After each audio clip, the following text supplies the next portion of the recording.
শুভ সকাল।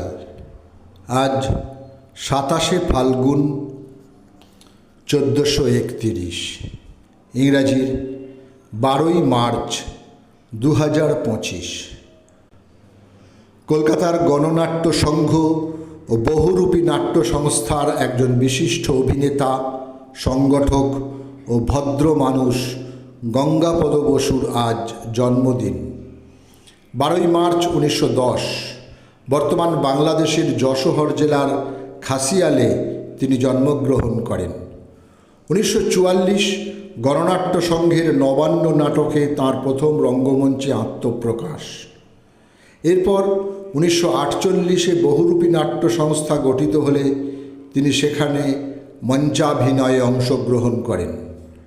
বহুরূপী সভাপতি মহর্ষি মনোরঞ্জন ভট্টাচার্যের মৃত্যুর পর তিনি সভাপতি নির্বাচিত হন বহুরূপীর, এবং আমৃত্যু তিনি সেই পদে আসীন ছিলেন এবং তিনি বহুরূপী পত্রিকার সম্পাদক ছিলেন।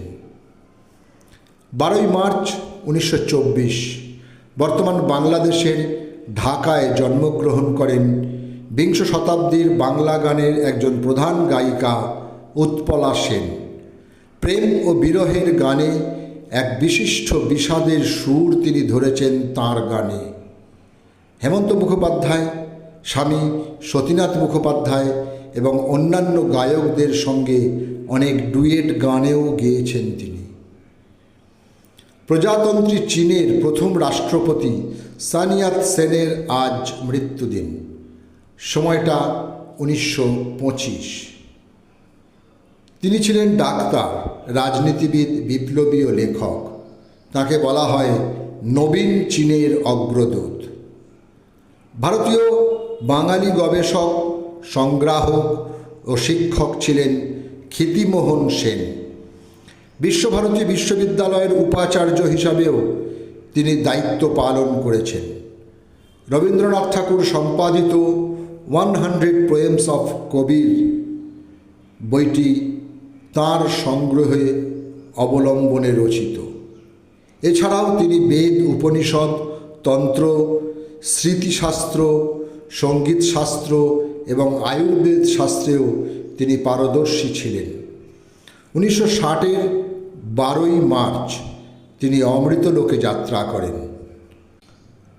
কেয়া চক্রবর্তী ছিলেন একজন প্রতিভাময়ী অপেশাদার ভারতীয় মঞ্চশিল্পী। নান্দিকার গোষ্ঠীর প্রযোজিত নাটকগুলিতে অভিনয়ের মাধ্যমে তিনি হয়ে ওঠেন এক কিংবদন্তি অভিনেত্রী। মঞ্চে তাঁর পরিচালকরা ছিলেন অজিতেশ বন্দ্যোপাধ্যায়, রুদ্রপ্রসাদ সেনগুপ্ত, অসিত বন্দ্যোপাধ্যায়, শম্ভু মিত্র, শ্যামানন্দ জালান প্রভৃতি। তাঁর অভিনীত উল্লেখযোগ্য নাটকগুলি হল শের আফগান, মঞ্জরি আমেরা মঞ্জরি, 3 পয়সার পালা, ভালো মানুষ, আন্তিগণে, ফুটবল, পূর্বরাগ, রক্তকরবী, তুঘলক ইত্যাদি। আজ তাঁর মৃত্যুদিন। সময়টা 1977। কালকুট ও ভ্রমর ছদ্মনামের আড়ালে বসবাস করতেন প্রখ্যাত ভারতীয় বাঙালি লেখক সমরেশ বসু। আজ তাঁর মৃত্যুদিন।